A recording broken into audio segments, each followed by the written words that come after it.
bienvenue en cabane au festival de Gujan-Mestras. On est très content de t'accueillir ici. En plus, tu es le lauréat du prix de Gujan-Mestras, thriller. J'en suis ravi, ça me fait très plaisir. Et ben nous aussi. Donc on va parler un petit peu de Tempête Yona, puisque c'est quand même pour ça que tu es là. Donc on se situe à Braconne, dans un petit village, sous fond de grève générale de la France, donc déjà un pays un peu immobilisé, et sur ce arrive une tempête, Yona, qui va isoler un petit hameau, donc Braconne, et il va se retrouver 15 personnes avec des personnalités assez différentes qui vont sûrement se révéler. Qu'est-ce que tu peux nous dire de ce petit village ? Ce petit village il est effectivement composé de 15 personnes à ce moment-là, dont 12 qui vivent ici à l'année, qui se connaissent plus ou moins, qui ont des relations très diverses entre elles. Et il y a 3 autres personnes, un couple et leur fille, qui viennent de la région parisienne, qui n'ont pas du tout connaissance des us et coutumes, qui n'ont pas les mêmes habitudes, les mêmes réflexes, au-devant de cette nature qui se met en colère brusquement. Donc effectivement c'est une tempête assez violente qui casse les arbres. Enfin c'est pas un mythe, hein, c'est pas une fiction tout à fait. Il y a des villages qui se retrouvent complètement isolés du reste du monde à la suite de grosses tempêtes. Et dans ce contexte-là, j'ai donc isolé ces 15 personnes, en sachant que, comme tu l'as dit, la France est déjà paralysée à cause d'une grève générale du transport, aérien, routier, ferroviaire. Et là, il va falloir s'organiser avec ces 15 personnes qui sont effectivement toutes très différentes pour survivre. Il n'y a plus de jus, il n'y a plus de réseau, il n'y a plus d'eau potable. L'eau potable coule marron. Et va-t-on parvenir à s'organiser, à s'entendre et à survivre et à sortir indemne de cette situation inédite ? C'est la question que je pose. J'en pose plein d'autres. Hein. Et je n'ai pas voulu y aller avec le dos de la cuillère au niveau des conflits possibles, puisqu'il y a des conflits.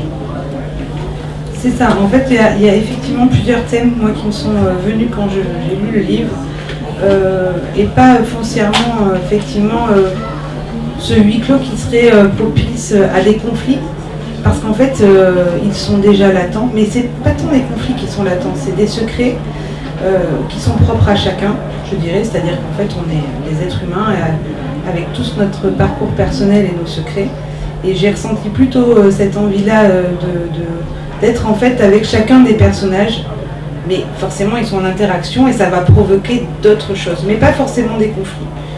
Moi c'est ce que j'ai ressenti, et ce qui m'a vraiment le plus frappé, c'est surtout la relation à la mère, de manière générale.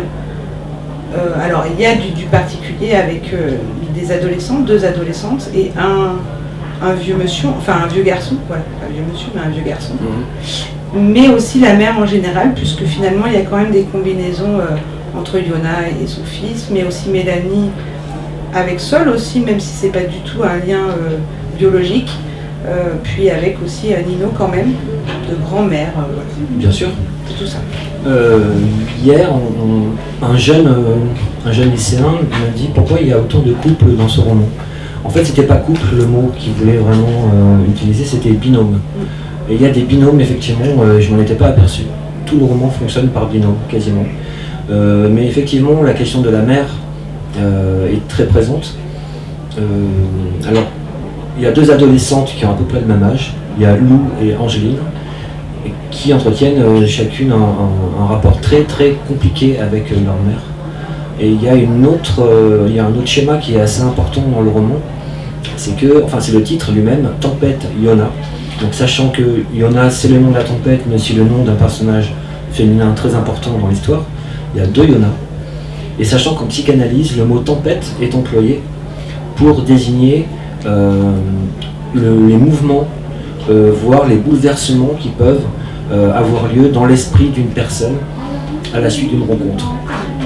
Et là, il y a des bouleversements qui ont lieu dans la tête, dans l'esprit de 2 adolescentes, sous l'influence, on va dire, de Yona elle-même, qui est très à cheval sur la justice.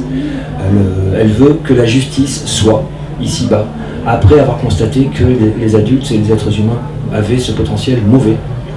Elle a en horreur ce potentiel mauvais, donc elle est en quête de justice depuis qu'elle est jeune d'ailleurs. Et constatant cette injustice qui règne autour d'elle, et émanant de différentes personnes dans le village, elle va vouloir faire justice et sauver ces deux adolescentes qui sont, à ses yeux, mal barrées, à cause d'un contexte familial défavorable.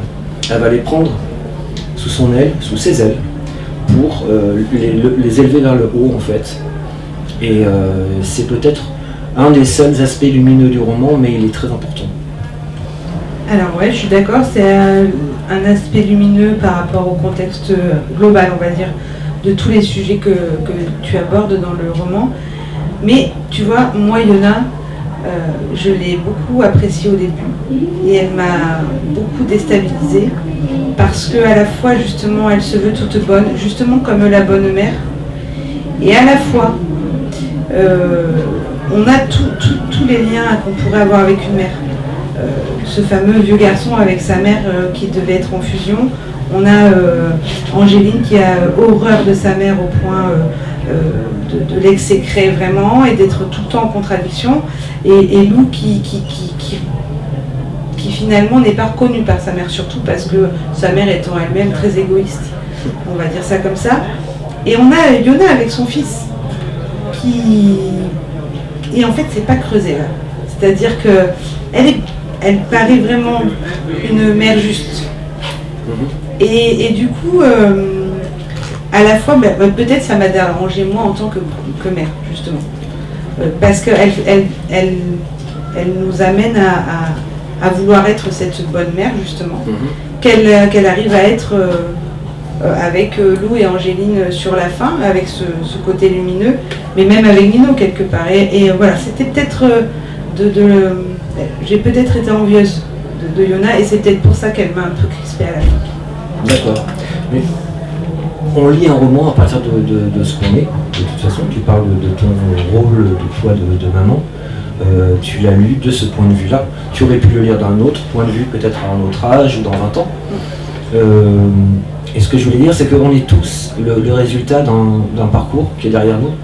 On traîne des bagages, on traîne des poids ou des sacs à dos. Bon voilà, on arrive, les 15 personnages du roman arrivent à cet endroit-là qui est un petit village avec ce qu'ils sont. C'est pour ça que je parlais de conflit, mais plutôt d'alchimie en fait. C'est comment vous allez parvenir à vous confronter, à vous côtoyer, à vous respecter, à vous donner la main.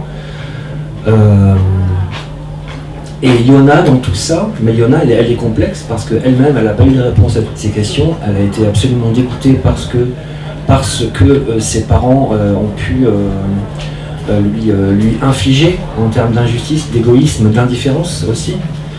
Quand une mère dit à sa fille on n'a pas fait exprès de te faire, ça fait beaucoup de dégâts. Et donc Yona elle en est là, à vouloir de la justice, à vouloir de l'amour, et en sachant qu'elle vient de cette histoire-là, de ce contexte familial-là. Est-ce qu'elle en est vraiment capable ? Elle est très complexe. Alors, je ne creuse pas, oui, voilà, je rebondis sur quelque chose que tu as dit, je ne creuse pas le petit garçon qui a 1 an, qui marche depuis 2 jours, qui s'appelle Nino, le fils de Yona, parce que c'est trop tôt pour parler de lui. Je ne suis pas prêt à parler de Nino. L'urgence, elle se situe au niveau des adolescentes, parce que demain repose entre leurs mains. C'est elle qui m'intéresse à l'heure actuelle. Mais c'est vraiment ça, on ressent l'urgence, et à la fois, c'est pas un côté inachevé, je me permettrai jamais de dire ça, mais on sent que tu laisses beaucoup la main mise sur l'interprétation du lecteur pour qu'il s'approprie vraiment ce roman en tout cas. Je ne peux pas parler des autres forcément. Je confie une part de travail, entre guillemets, ou d'imagination au lecteur. Je n'aime pas l'idée de livrer sur un plateau toutes les clés du roman au lecteur, aux lectrices, parce qu'il faut qu'il travaille, parce que je n'ai pas toutes les solutions, parce que mon imagination, je ne la connais pas par cœur, mon idée de roman n'est pas ficelée, carrée, aboutie complètement. J'aime me tromper, j'aime laisser des failles aussi, et des incertitudes, mais surtout, j'aime savoir que le lecteur va imaginer des choses que je n'ai pas pris le temps d'imaginer. Nino, je ne l'ai pas creusé, ce petit garçon. Le lecteur, les lectrices vont peut-être le faire à ma place.